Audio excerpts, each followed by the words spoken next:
Wow.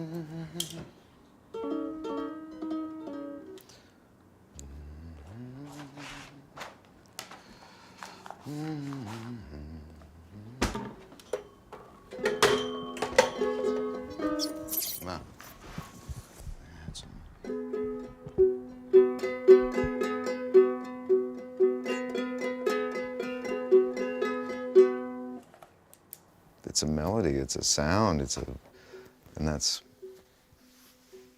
part of my homework. Is like, what does that sound mean? What is?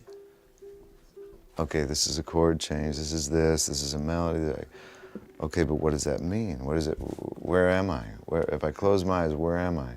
If there's a person or if there's an aspect of life in this song, what is it? So it's finding the mood of it and saying, well, what fits in that?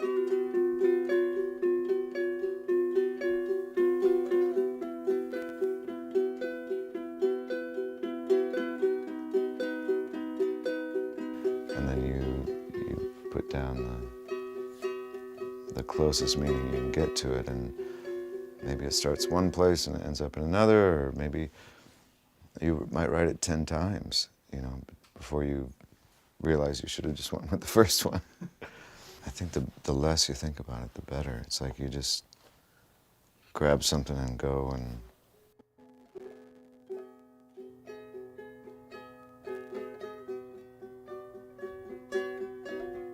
you can try to write a song and you can write it, and it's like bricklaying. And I think a lot of those middle records, I was like bricklaying. It was like homework, and you did this, and every once in a while you'd reach for the dictionary. It's good. It's a good job. Hard working. It felt like you were working. But if you're more like a conduit, and if you feel something tapping into you, and mind you, I'm not tapping into it. Sometimes things just tap into you. Then you just let it go.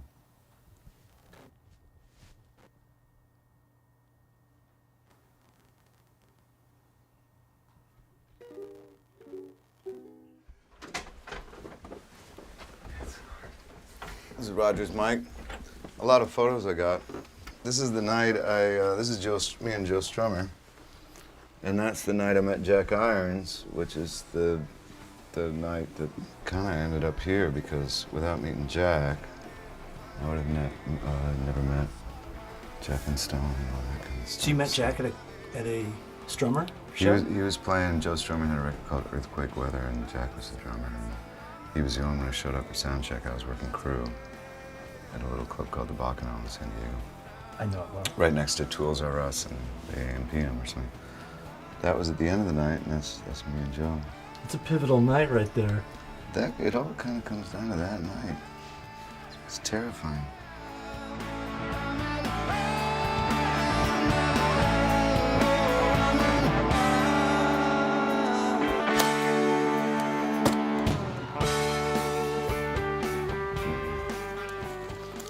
Notebook stuff, that's all the set lists, and that's what it looks like these days, Notebooks, toothbrushes, certain pens that you trust.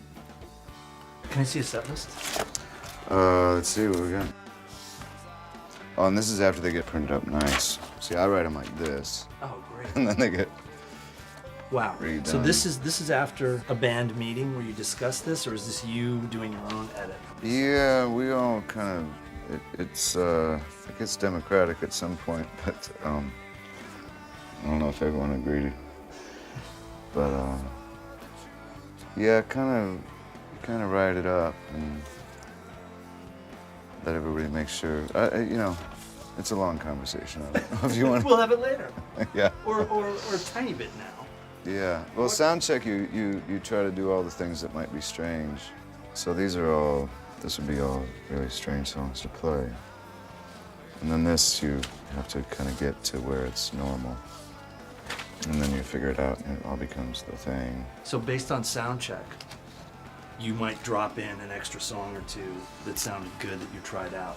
Right, yeah. Well, yeah, we'll try a few, and then sometimes you can't put all of them in. And sometimes you can't put all of them in because they're too strange for people to grasp, just because we play bigger places, I had a talk with somebody about this recently, Ian McCarty from Fugazi. I think the smaller places, the smaller the place you play, you can get away with a lot more. That's one thing about Neil. I don't think Neil gives a shit. Either way. And I hate that I do. Because I think it keeps us from progressing sometimes. But I think that with that amount of people, you got to think there's a lot of people, and they're on the lawn, and they're on, whatever. You kind of keep them interested.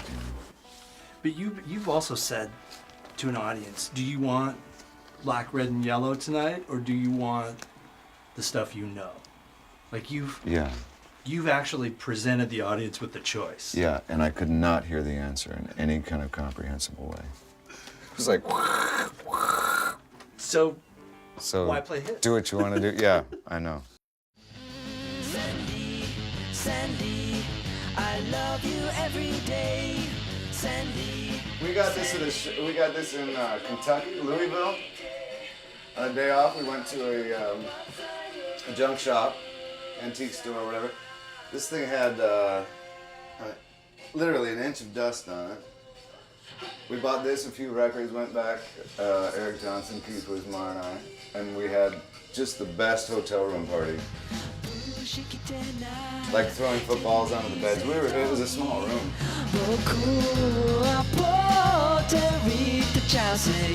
All right.